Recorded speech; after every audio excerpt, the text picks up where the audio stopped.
আলো ভেতরে খুব টিমটিমে আলো আছে, কোথাও লুকিয়ে রাখেনি। হাসপাতালের ভেতরে জল শকেজের প্রবলেম আছে, অসুবিধা আছে পেয়েছি। একটা গাড়ি পড়ে আছে প্রায় 5-6 বছর ধরে, ওই গাড়িটার নিচে জল জমে আছে, ওটা মশা নাতুর ঘর, গাড়ি সরাতে বলেছি। মুহূর্তে দেখতে পাচ্ছেন একেবারেই সরাসরি স্বাস্থ্যমন্ত্রী তিনি কিন্তু এই যে রামালপুর যে হাসপাতাল রয়েছে সেই হাসপাতাল পরিদর্শনে এসেছিলেন। তিনি কিন্তু পরিদর্শন করে এইমাত্র বেরিয়ে যাচ্ছেন। আজকে কিন্তু গোটা দিন পূর্ব বর্ধমানের বিভিন্ন জায়গা তিনি কিন্তু ভিজিট করেছেন। বর্ধমানে হাসপাতাল থেকে শুরু করে রায়নায় এবং তার পাশাপাশি খণ্ডঘোষ মেমারিতে যাবেন, কাটোয়াতে যাওয়ার কথা রয়েছে। আজকে কিন্তু সারাদিন পূর্ব বর্ধমানের বিভিন্ন যে হাসপাতালগুলো রয়েছে সেখানে কিন্তু তিনি ঘুরছেন এবং বারবার কিন্তু একটা বিষয়ে কিন্তু বলছেন, সেটা হচ্ছে হাসপাতালের চিকিৎসা ব্যবস্থা মোটের উপর সন্তুষ্ট হলেও একেবারেই পরিষ্কার পরিচ্ছন্ন নয়, এমনটাই কিন্তু বারবার তিনি কিন্তু বলছেন। খোলা বই কোথাও লুকিয়ে রাখেনি। হাসপাতালের ভেতরে জল শকেজের প্রবলেম আছে একটা, সেগুলো আমি সিভিল ওয়ার্ক, পিডব্লিউডি সিভিল আর ইলেকট্রিক্যাল ওয়ার্ক রয়েছে, সেটা আমাদের ঠিক করতে হবে।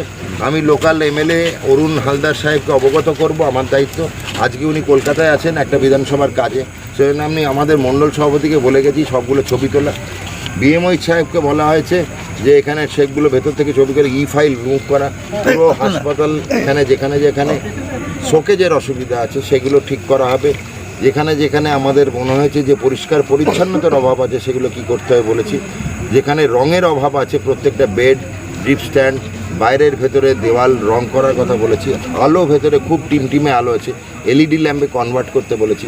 এই সবগুলো যত তাড়াতাড়ি উনি ফাইল মুভ করবেন, আমরা লোকাল থেকেই করিয়ে দেবো, লোকাল ভেন্ডার দিয়ে, যাতে আর বিরাট সময় নষ্ট না হয়।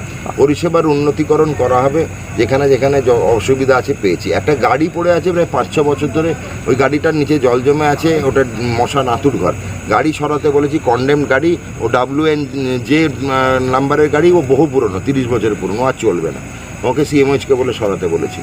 যা যা উন্নতি সাধন আছে এখন চটজলদি করা যায় সেগুলো, দীর্ঘমেয়াদী প্রকল্প পরে হবে। আর স্যার বলছি, হাসপাতালের চৌহদ্দির বিশাল জায়গা, সেখানে আলোর একটা অভাব রয়েছে। বললাম আলো, আমি তো এলইডির কথা বললাম। আর একটা স্যার, হাসপাতালের নিজস্ব সম্পত্তি রয়েছে পুকুর, বিশাল বড় পুকুর, সেই পুকুরটা পঞ্চায়েত, সেই পুকুরটাকে ভোগ দখল করা, মাছ আছে, সবই চাষ হয়, সেটা লিজে দেয় পঞ্চায়েত। এইটা একটা অব্যবস্থা।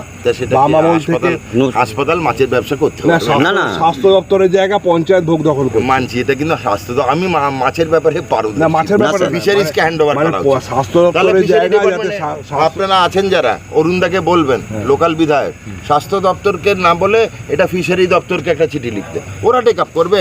এখানে লোকের লিজ পাবে, লোকাল ছেলেরা কাজ পাবে। স্যার নমস্কার। এখানে এসেও কিন্তু যেমনটা বললেন যে হাসপাতালের চারিদিকে নোংরা আবর্জনায় ভর্তি এবং যে গাড়িগুলো রয়েছে অনেকটাই পুরনো, যেগুলোকে এই মুহূর্তে ঠিকঠাক করে চালানো ঠিক নয়। এবং পাশাপাশি হাসপাতালের মধ্যে যে আলো রয়েছে, আলোর ব্যাপার নিয়েও তিনি কিন্তু অসন্তোষ প্রকাশ করেছেন। এবং যত দ্রুত সম্ভব, আমি একবার কথা বলার চেষ্টা করবো। দাদা, কি বলে গেলেন? দেখুন, আমাদের স্বাস্থ্যমন্ত্রী এসেছিলেন, আমাদের মানে অরুণ হালদার, উনি আজকে ছিলেন না, বিধানসভা কাজে ছিলেন, কিন্তু উনি সমস্ত কিছু আমাদের বুঝিয়ে দিলেন এবং উনি কী কী কাজগুলো খুব তাড়াতাড়ি দ্রুত করতে হবে, লোকাল ভেন্ডার দিয়ে করাতে হবে, সেগুলো আমাদের পরিষ্কার বার্তা দিয়ে গেলেন যে আলোর ব্যবস্থা খুব উন্নত করতে হবে, যাতে এই আলো আরও জোরালো হয় এবং বেডেতেও মানে ভয়তে যেন আলো পর্যাপ্ত পরিমাণে থাকে, প্লাস যে বেডগুলো পুরনো আছে। দায়িত্ব নিয়ে গেলেন অবশ্যই আমাদের লোকাল দায়িত্ব মানুষের সাথে থাকা, মানুষের কাজ করা, কিন্তু বিগত সরকার যা করেছিল সবই তাপ্পা দিতে আমাদের সময় কেটে যাচ্ছে। আমাদের মানে মন্ত্রী, তিনি দিন রাত মানেন না, তিনি এসেছেন, এসে তিনি নিজের চোখে সব কিছু দেখলেন এবং আমাদের দুজন সময় সে কাজগুলো করতে বলেন। 100%, কারণ আমাদের বিধায়ক আগেই ব্যবস্থা করেছে যে আমাদের এই হসপিটালটা হসপিটাল করবে এবং তিনি গুজরাট থেকে এখানের মানে ইয়েরা এনেছিলেন, যাদের পরিদর্শন করেছিলেন এবং এই বিল্ডিংটা 33 কোটি টাকার একটা প্রজেক্টে রেডি করছেন। অর্থাৎ এই সেবা দিকে তিনি নজর দিয়েছেন এবং হসপিটাল খুবই উন্নত হবে, এটা তিনি আগেই বলে ঘোষণা করেছেন। কিন্তু এই মুহূর্তে যাতে রুগীদের কোনো অসুবিধা নয়, যা লোকাল মানে খুব তাড়াতাড়ি যে পরিষেবাগুলো দেওয়ার জন্য সেগুলো আমাদের মন্ত্রী সাহেব বলে গেলেন, সেগুলো আমাদের যতটুকু করবো। পুরানো যে গাড়িগুলো আছে সেই গাড়িগুলো যাতে সঠিক হয় এবং নতুনত্ব গাড়ি হয় এবং প্লাস বেডগুলো যাতে পর্যাপ্ত হয় এবং কালারিং হয় তার ব্যবস্থা করবো। আর আমি মণ্ডল সভাপতিতে আমি অবশ্যই আমাদের বিধায়ক অরুণ হালদারকে সহযোগিতা যেটা উনি বলবেন আমাদের সেটা আমরা দায়িত্ব নিয়ে করবো। একেবারেই যেমনটা বলছেন স্থানীয় নেতৃত্বরা যে আগামীতে যেভাবে আজকে কিন্তু স্বাস্থ্যমন্ত্রী এসে যেভাবে যে ইনস্ট্রাকশন দিয়ে গেলেন সেইভাবেই কিন্তু আগামীতে কাজ হবে এবং যত দ্রুত সম্ভব এই যে বিভিন্ন জায়গায় অপরিষ্কার পরিচ্ছন্ন কথা বারবার তিনি যেরকমটা বলেছেন আজকে গোটা দিন এবং আজকে এখানে এসেও কিন্তু একই কথা বললেন, সেই দিকে যেরকমটা নজর দেবেন, পাশাপাশি যাতে হাসপাতাল যে সমস্ত বেড রয়েছে সেগুলোকে উন্নয়ন করা হয় এবং লাইট যে কারণ হাসপাতালের মতো গুরুত্বপূর্ণ জায়গায় লাইট একটা অপরিহার্য এবং তার পাশাপাশি বিভিন্ন জায়গায় নোংরা জল রয়েছে সেইগুলো থেকে যাতে কোনো ধরনের কোনো রোগ না ছড়ায় একেবারে, অর্থাৎ হাসপাতাল যেন সুন্দর স্বচ্ছ একটা স্বচ্ছ পরিবেশ বজায় থাকে এমনটাই কিন্তু তিনি বলে গেছেন এবং আগামীতে সেটা অক্ষরে অক্ষরে পালন হবে। এই সরকার আরও বেশি উন্নয়ন করবে চিকিৎসা ক্ষেত্রে এমনটাই কিন্তু মনে করছেন স্থানীয় মানুষেরা। পূর্ব বর্ধমান থেকে কৌশিক চ্যাটার্জির সঙ্গে সুমন বিশ্বাস, দ্য বঙ্গ।